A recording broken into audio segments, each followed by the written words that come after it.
Hello there. Did you ever hear the tragedy of Darth Plagueis the Wise? Now that's a name I've not heard in a long time.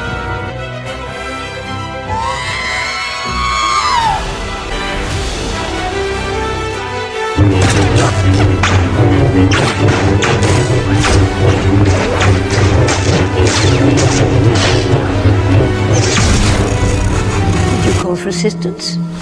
Help me, Obi-Wan Kenobi. You're my only hope. You don't know the power of the dark side. You were the chosen one! All your life you've been in a cage, Padawan. When you're ready, We would be honored if you would join us.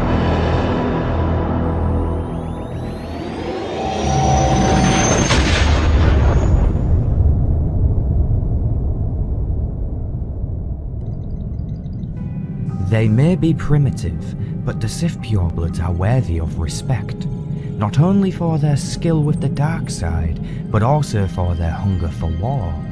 The Zuguruk caste has built siege engines that has even developed technologies that can tear apart a star's hearts.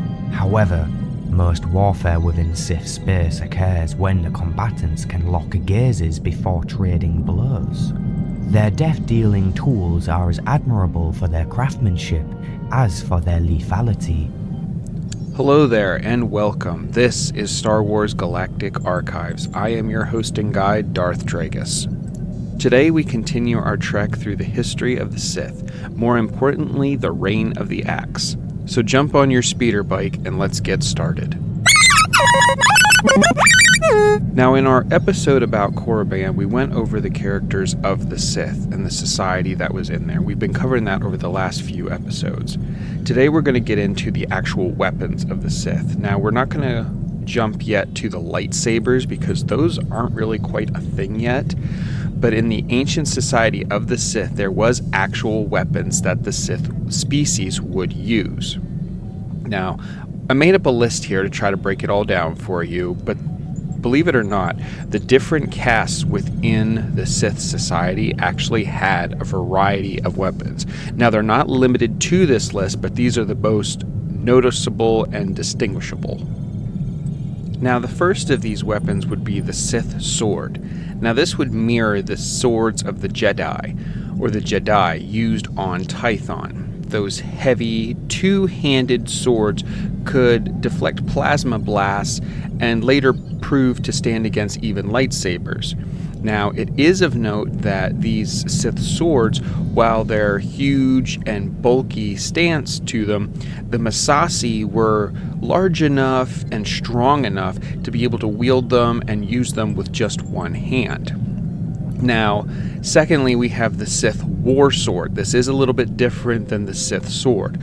While a Sith Sword would be more on the lines of just like a regular two-handed sword, a Sith War Sword, this two-bladed staff required a lot of skill to wield and was not for the crude soldier. This was for the more finesse in using it, as it were. It is suggested that the weapon would lead to both the Force pikes and the dual-bladed lightsaber in future years. Next we have the Larang, a boomerang-style short sword that when used would return to its wielder's hand when attacking their foe unless it got stuck in a skull. Now, this would be used for medium-range fighting. You could kind of assassinate one-on-one individuals from a distance. When you got up closer, it was used more like slashing or a Reaper-style motion, but you would eventually have to go to your regular Sith sword for the one-on-one combat. It was watching this thing fly through the air and return to its user. It was just that fear that would inspire individuals to just flee from it, just to run in terror. Now, if we move along to the more sophisticated weapons, we would have the Shikar, a assassin's blade. Now, this can be as long as your forearm, yet it is slender enough to be concealed in Sith robes. It was It had a handle that, when twisted, would easily snap the blade, leaving it off in the victim to let the blade fester beneath the skin. So while it was effective for close combat, you're talking about something that, when it was used, it was mainly, or more than likely, dipped in poison. But you weren't going to use this for like one-on-one sword fighting battles, but you would slip the blade in under a rib cage, and not to be too graphic, but the point was to get the blade in, snap it, that way they couldn't get the blade back out. Once you were stabbed with it, that's it. If the poison wasn't going to get you, the blade itself just being left in there was going to. And then that brings us up to our next weapon, would be Sith poison itself. Now, this would range from basics to extravagance, to include but not limited to giving just the individual pain, paralysis, death, or what's known as a blood frenzy, making an individual go almost to the point of insanity just from a fever and just the constant emotional torment that they would go through due to Sith poisons. Now, one notable exception is poisons must be routinely modified. Now, this is because Sith's anatomy is very strong and adaptable to immunities. So a Sith poison that would work 1 century, very quickly over time would become null and void, and their bodies would be able to it wouldn't bother them anymore. Remember, Sith have 2 hearts, so their body filters their blood very, very quickly, so the body's able to rejuvenate and heal very quickly and just adapt to a lot of things.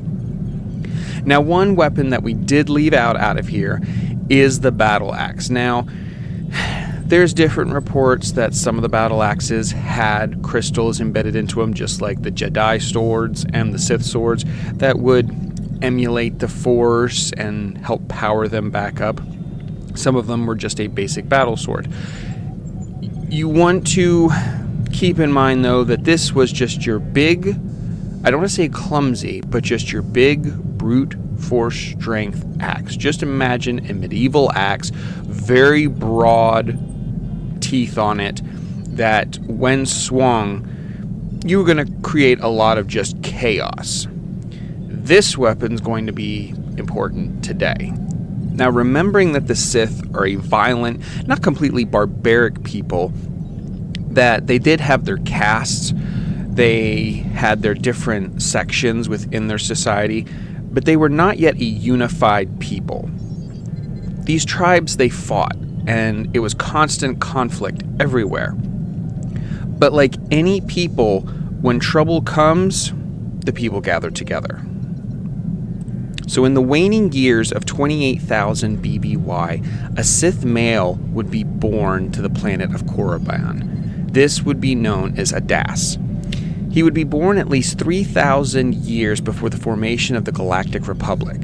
Now, due to his charcoal-colored pigmentation of his skin, which was unusual for the red-skinned Sith, remember we talked about them being in varied colors, shading from gray to red to a palish pink color, Adas was considered a chosen being, and from very early on was raised as such during his youth.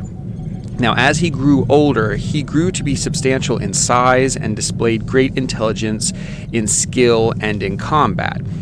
Adas was also particularly adept into the use of Sith magic. He encased himself in a suit of spiked ebony armor and was armored with an oversized alchemy-forged battle axe. Remember, I told you we were going to bring this axe into this episode today. Now, come 28,000 BBY, Adas took his axe to his fellow Sith in a series of brutal conflicts, eventually uniting and consolidating the desperate nations and tribes of his homeworld. Now, it's interesting to notice that the Sith noticed there was something different with Adas right off the bat. We could say this was divine providence, we could say this was his destiny, or the Sith could have created their own ruler, because not everyone got this special treatment. He got better skills, he grew to an enormous size. Was that just the Force leading him? Was that the Force creating him? Was it the destiny? Or was it that individuals saw This being born of a different color pulled him out of the pot, trained him, worked him, and pretty much created their own king. We could argue that till the cows come home. I'll leave that to you guys. But in so doing with what Adas did with bringing the tribes together, Adas became the undisputed ruler and king of Korriban for the first time. All of the tribes, we weren't fully connected yet, but he was creating challenges, he was tempting champions to fight him to prove his mettle, his worth, that way he could be a ruler. Now, the general perception held by his people was that he would live forever with a reign for eternity, and he came to be revered as a god. The period of his rule became known as the Reign of the Axe, and over time, Adas was given another monarcher of Sith'ari. Now, we're going to stop right in here, and what's a Sith'ari? So by definition, Sith'ari means lord or overlord, but now over time, due to King Adas, it would come to mean the idea of a perfect being. It would come to fruition to be prophesied to be one who would rise to the power and control of the Sith. We will get more into this later in this episode. But Adas, due to his early training, his, well, more than bet, extra feeding, just extra care that he got, he was a very powerful individual. The battle axe that most individuals used was so huge that it took 2 hands to wield it. King Adas specifically used 2 types of weapons. He used the battle axe, which he would use 1 in each hand. This is how imposing this figure was. While everyone else was using a battle axe and only using 2 hands to hold just 1, he was using 1 in each hand. Now, later on, we'll also find out that he eventually started using one of the 4 swords that he would acquire from the Rakata. So it would come to happen that when Adas was 300 years old, the Rakata soldiers of the Infinite Empire would move against Korriban. We covered this in our first episode of the Rakata, where they went out and they were enslaving world after world. Now, at first, the aliens taught King Adas how to record his essence into a device called a holocron, in attempt to lull the Sith ruler into their confidence, putting his newfound knowledge to use. Adas created his own holocron, although the device became more of a testament to his accomplishments than a teaching device. Eventually, though, the Rakata were more blatant in their actions and attempted to conquer the Sith using the Force-based technology. They were trying to sneak their way in. We'll teach you this knowledge, we'll give you this tool, and just let us come into your society. They saw how raw and rough the Sith were as a people. They knew they were going to have a lot of difficulty trying to win the society over in hand-to-hand combat. With the weapons we went over, with their society, their brute force, and their just mentality all around, the Sith were from a very early age just a very dominant and imposing figure. So why don't we just, you catch more flies with honey, slide our way in. This is what we have here. We have a holocron. It records information. You can teach individuals. You're a new king. Why don't we give this to you? Now we covered this before in the Thoyor episode. I think it's interesting that the Sith and the Jedi both have holocrons, but they have 2 different styles. You have the square one, cube, of the Jedi, and even the Jedi used it early on. And you have the Sith that use the pyramid shape. At some point, you do wonder if the Rakata came into contact with the Thoyor, that they at least saw it or knew of it. Because the Sith holocrons are the half-cut diamond-esque. They're the pyramid-shaped holocrons. Those are interesting to know that they had to learn that design from somewhere. Now, why didn't the Jedi use this? Don't know. But the galactic symbol is a remnant from the Thoyor. So you do have pieces of history that slip into it and follow throughout time.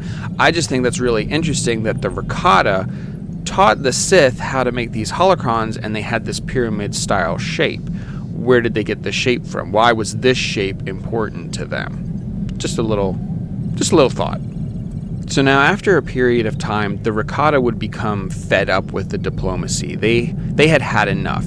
Adas, while he was a very charismatic and imposing figure, he wasn't bending to their will the way they wanted him to. They meant to put this little virus in to manipulate and control him, and to get the Sith people to give them what they wanted, was slaves, technology, resources, and it just wasn't happening. So they were done. Get your force weapons, and we're going to fight these Sith species. Now, Adas's forces gathered in a large army on the fields of Korriban to face the invading Rakata, who they landed their ships as the king's soldiers chanted their leader's name. When Adas took the field, when he roared, it was a mixture of, it got down into your soul, that raw, primeval rage that if you were against him, you ran in fear, just the ferocity of it. But if you were for him, if you were loyal to him and you were a part of his group, his roar just rallied the people to the battle. So in the end, the Sith were more than able to defend themselves, and Adas, refusing to tolerate the Rakata's actions even in his advanced age, led his people to the overwhelming defense of Korriban. Now, he participated in the punitive action, driving back the invaders with his massive axe and killing dozens of Rakatan warriors. In the process, he captured the Rakatan starships and turned them against the invaders. Adas's forces pushed on from Korriban and reached Zoist, Malachor V, and Tund. However, in securing what he hoped would be the future of a freedom for his people and an expansion of his kingdom, Adas would perish. He would die. Now, it is of some note to know that Adas was both a monarch and a god to his people. And during the end of his reign, Adas was given the title of Sith'ari. That's what we talked about here earlier, about being a perfect being. He would set the bar for what would become a prophecy in later years. Now, he was known as a fierce combatant and a respected, though inflexible, ruler. Adas was still feared millennia after his death. He preyed on the timid, enslaved those he considered foolish, executed idealists, and was highly diverse of the weak. His essence, recorded in a holocron, would refuse to pass on its teachings to anyone it did not deem worthy. We had similarities referenced to this by Darth Bane in the first book, where he talks about that Sith Lords, you could go to Korriban possibly and get into some teachings that the Dark Lords wouldn't have taught to everyone because they didn't deem the individual worthy. The recipient wasn't of their same mindset, and they felt that the information wasn't for them. This is where this originated from, because Adas himself would only teach certain individuals, and he would only teach them certain things. Now, initiates such as Novar were granted access to Adas's teachings. Now, the Sith King's essence, though, would threaten anyone who dared fail him. If he taught you, you needed to live up to his expectations. You need to meet the bar of where he set, and if you didn't, you were going to pay the price for it. Now, when challenged by rival warriors, Adas would kill them and drink their blood soup. This was a very ritualistic thing that was done with many Sith, but slowly after time, not as many individuals did it. Just like with any society, some historical practices die out, you become more modern. This was something Adas did. Could it have helped him physically? Is this what made him the bulky, intimidating figure that we knew of? Possibly. Could it have been used for intimidation purposes? That's another one. He possessed also a red-bladed force saber. Now, this was not a lightsaber. This was a force saber. Now, he would use this during combat, and then he also wielded his double-bladed axes, carrying one in each hand. The Force Saber is different than the lightsaber. I'm not sure if I want to do an episode on that. I've been toying with the idea of having an episode just about the lightsaber. I'm not sure yet, because there is a difference between a Force Saber, the early lightsabers, and just there's a variety. There's stages that it goes through. The Sith swords and the swords used of the Jedi Order was if you can think of just a basic medieval sword, and it had a crystal placed inside of it. The crystal helped draw in and emulate the Force. That way it would strengthen the sword. Remember, in Sith society specifically, in the Sith species, the Sith culture, they used a lot of magic. They used a lot of alchemy. So they would create weapons, creatures that would just envelop the dark side of the Force. Remember, we haven't gotten to the point of the Sith Order yet. We're still as a Sith society, so this was a part of their culture. So getting a weapon and embedding it with the Force wasn't new to them. However, the Rakata, being a older civilization, and just their technology is just vast of what they were able to accomplish over so many decades and decades. Their Force sword, it not only was the very early stages of a lightsaber, but it's what the blueprint would be set from, what the beginnings of it would be. Because instead of just putting the crystal in the sword like a Sith sword, now you had something that was actually glowing, that was emanating power from it. You could visually see this. So this is something that Adas, it was probably giving to him as a peace offering, as another one of those little viruses, we could say, of we'll give you the holocron information. We'll teach you how to make a holocron. These swords that we use, none of your people have this. You're a ruler over your people. Here's a gift. Why don't you have this? The Rakata didn't realize that you have a people that are very ferocious, and you have one leader. So for the first time, he has united his people together. Don't you think you may not want to give him all this stuff? They're like, no. We're going to give this to you. You'll help us out. You'll be like us. You're above your people. They didn't realize or even think that King Adas had such a loyalty. Even though he was ruthless, he preyed on the weak, he did encourage slavery and all this and that, they did not realize to the intense loyalty to his culture and to his people that I am Sith, you will not defeat us. So yes, I will accept these gifts from you. I'm going to make a holocron myself. I'm going to take this Force sword, and then I'm going to come and destroy you. You're not going to take my world. So it's a dual-edged sword for the Rakata, that it was a way for them to slip in, but in the same token, it kicked them out of the planet because you overtech a people that now what you were afraid of, you just caused yourself. Now, unfortunately, after King Adas's death, because of the Sith being the way they were, they had no king anymore. They had no great leader. So just like any society, when their king is gone, if you don't have a strong presence to fill in that void, that vacuum, the Sith society, the joined tribes slowly fell apart. You had constant infighting. They were able to hold off the Rakata. They were kicked off of Korriban, so that was a win. But in the end, you would have some very small, not huge or powerful kings, but you would have just very small niches again, and the tribes were no longer greatly unified. You had the Rakata, you had where the people pulled together. We have this rising leader who's gathering us all up, and we have this force of invaders. So as together as a people, we'll stand against them and we'll be able to hold them back. Once the problem's gone and your leader's gone, what's the point? Why are we all together? What is our goal? So eventually they would all break apart and fall apart as a people back to their tribes. So the Sith as a people would stay in these tribes and wouldn't join up again until the arrival of the Dark Jedi, and this wouldn't happen for thousands of years later.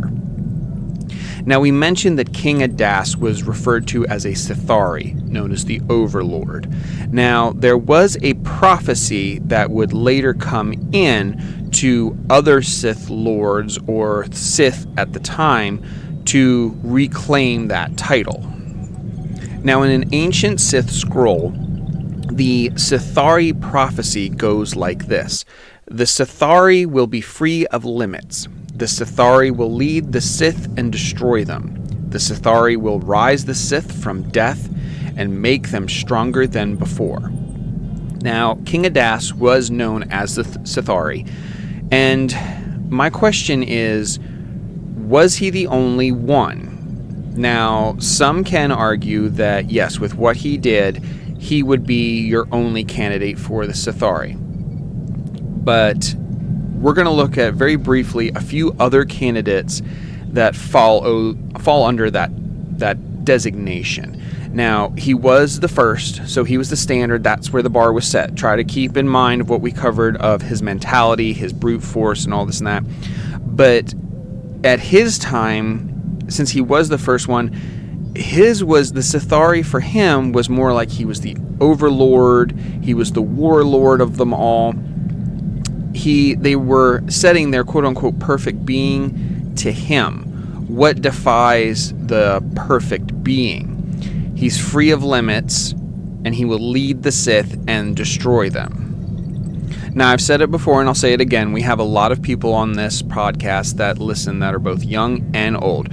My older listeners will know this right off the bat, that notably in the books, the Sith'ari is most notable to be Darth Bane, that he destroyed the Brotherhood of Darkness and he created the Rule of Two.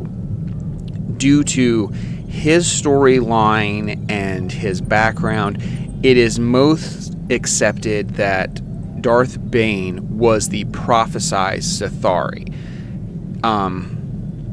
He talks about it in his training when he's on Korriban, that other individuals, while he's there, he doesn't necessarily think he could be one, but there are some older teachers there that believe that he could be the Sith'ari that is prophesized. There's another student that Darth Bane actually goes into head-to-head combat with, that a lot of his peers feel like he's the Sith'ari, not Bane, but this other individual. So it's not quite known who it's going to be. Now, like I said, Darth Bane destroys the Brotherhood of Darkness. He kills almost every single Sith there. Not himself and not his up-and-coming apprentice. That's where he creates then the Rule of Two. Now, other individuals that could be considered for this role is Darth Sidious, or Emperor Palpatine. He was a proclaimed Sith'ari. He accepted the Rule of Two at the beginning with his master Darth Plagueis, but even Plagueis was trying to implement that we can't just keep doing this one-on-one. This is Bane's teachings, this is our history, this is what we're doing, but we do need it as more of a whole. And I'll get into that in a later episode. There's a lot in there. But Palpatine proclaimed himself as a Sith'ari. With trying to match that up to the prophecy, he tried to destroy the Rule of Two, becoming a rule of one, that he was the overlord, that he was the perfect being, and he was just trying to create himself in that sense. He wasn't already that way on his own. He was trying to create himself as the perfect being. Another character that we could put up for argument would be Anakin Skywalker himself. Now, we go, well, Anakin, that was the Chosen One. He's not a Sith'ari. How much different is it of the Chosen One than the Sith'ari? The Chosen One is supposed to bring balance, supposed to wipe out the Sith. He is supposed to, save the galaxy, and he's supposed to more or less be a perfect being. That's pretty much what the Sith'ari is. He destroys the Sith, and he rebuilds it. What did Anakin Skywalker do? He destroyed so many Sith, so many of the Empire with the destruction of the Death Star, but on the same token, he rebuilt at the same time. Again, these are just candidates. Now, another one that I'm putting forth myself would be Darth Malgus. He's one of my favorite Sith Lords. And at the time of the ascension of Darth Malgus, the Sith Empire was slowly becoming fragmented. You had the Empire of the Sith during his age, but there was so much infighting and so much political drama that Darth Malgus became known as a betrayer of the purebloods, because during Darth Malgus's time, if you weren't a Sith species, the red skin, the pink skin, remember, you weren't considered a pureblood, and you were looked down on to learn anything about the Sith ways of the Sith Order. You needed to be a pureblood to learn. If you weren't, you were looked down on and you were slaves. Twi'leks, Wookiees, like numerous species, even though they would show capability of the dark side, they would not learn it. They would not be taught it because you're not Sith. So that's not going to happen. Malgus became known as the betrayer because he was like, there's how many individuals that have the Force? Why can't we bring them in? Our size, our Force potential would be so much greater against the Jedi if you would allow all these in.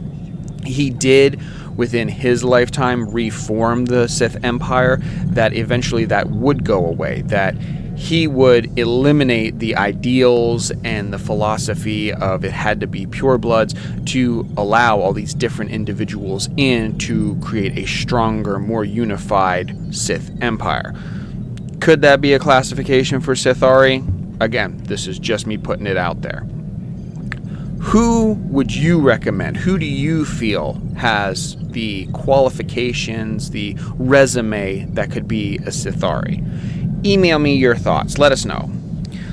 Or just drop us a line and say hi. It is important to send an email, though, because I'm going to do a giveaway with the prints that you see done in the videos. If you go to our YouTube channel, we are doing an image every time with each one of these episodes. So email me. Tell me what you think for the recommendation for the Sith'ari. Leave us a comment about the episode. Get in contact with us. It's quick. It's simple. Our email is StarWarsGalacticArchives@gmail.com. So send us an email, let us know what you think, and later on throughout this entire year, it is important to get those emails in because every so often I'm going to pick an email at random and I'm going to send you one of the prints that you see in the episodes. I'll try to get into contact with you, and I think we'll do it right now that I'll let you pick which one you want. If I get too many, then it's just going to be a random print, but you can see the prints that we're doing both on our YouTube channel and our Instagram page, so be sure that you're following us on all of those, that you can have a piece of the podcast in your own home. It'll be sent free of charge. I've been working on these in my shop and I really like how they're coming out. So, with that, Star Wars Galactic Archives is an independent podcast, written, edited, and produced by me, Darth Tragus. Now, do me a favor and force push that follow button, and be sure to force choke that notification button so you don't miss an episode. You can follow us both on Spotify, YouTube, and Instagram. I'll leave all the links in the description. Be sure to follow, subscribe, and hit the notification so you don't miss a single one. Be sure to share the show with the Force being next to you. I would really appreciate it, and it would really help us grow. Until next time, I am Darth Tragus, and may the Force guide you.